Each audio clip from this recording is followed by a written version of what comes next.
Yeah, I just wanted to show you a few things that I've done on my Lux drill mill, and with the hope of improving a couple of the issues that they are renowned for. I'll just start off with some of the smaller stuff that I've done, and just show you. It might help you if you've got a similar sort of mill.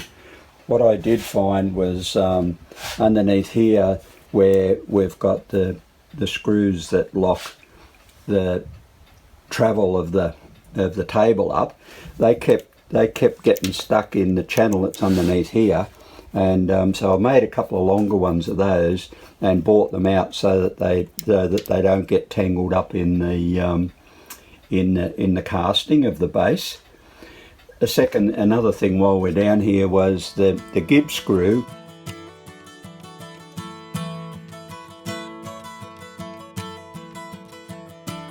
On the table, I motorised the table to do a job which I'll show you in a minute. And when it travelled from left towards the right, it had pushed the gib strip out of, and loosen it up and make the travel go that way faster. And when it went back the other way, it drew it in and slowed it up. So what I did was I made this a new screw for it, and in doing that, I was able to file or machine the gib screw, the gib itself out, so that it was a neat fit on that screw. I made a head. It's still the same inside, can't see it, but I made the head come out of there so it was easier to get the screwdriver in it to adjust it. So I did that. Up here I made this contraption to enable to tighten both of the column adjuster nuts at the same time. I don't know whether you can see that, but I'll pull it off and put it over on the bench. It's just a pair of 18mm sockets, and I put some longer bolts, just 12mm longer bolts in there, and I bought joiner nuts, 12mm joiner nuts, and I machined them down so that they went into the socket. And I'll come over here and I'll show you when it's on the bench what it looks like. So I actually machined the sockets out, bored them out so that the nut could go right through, and it still leaves the part of the socket to engage on the nut that was left. So just an old file handle on it, and it works well. Like now, instead of having to go to both of the nuts independently of one another, I can tighten them and loosen them all into one action. So while we're here on the bench, I'll just show you. I made up this device here, which is an old wiper motor off a Magna, I think it was, and made a couple of standoffs that replace the screws on the table, and it mounts the motor out. And the motors, I built this, machined that up on the mill to engage with the feed screw on the mill. It slides in and out of there, and so that I can disengage it and re-engage it at whenever I need to. I just found it was annoying not having the other handle on the mill, so I've pulled it all off and put the handle back on. But what I machined with it was, my wife plays croquet, and I had to go up, well, still in work in progress, making a mallet head. When I machined the face of the mallet, I was getting inconsistencies in my feeding of the cutter across, and you could see it in the finished.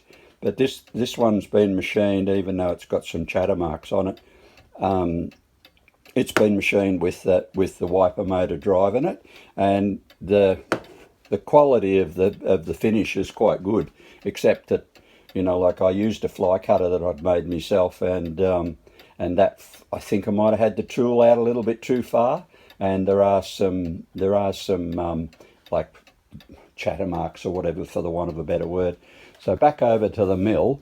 The major problem with these mills that I've been led to believe is the orientation of the head. Once you're winding the head up and down with the handle on the side. I think I might have locked that. Those nuts up, I think, before I took the handle off. But anyway, what I've done, I had a look at a lot of the other things that were there, but I've made this up here, if I can hold it still enough. This is a device with a couple of roller bearings there that run up the rack.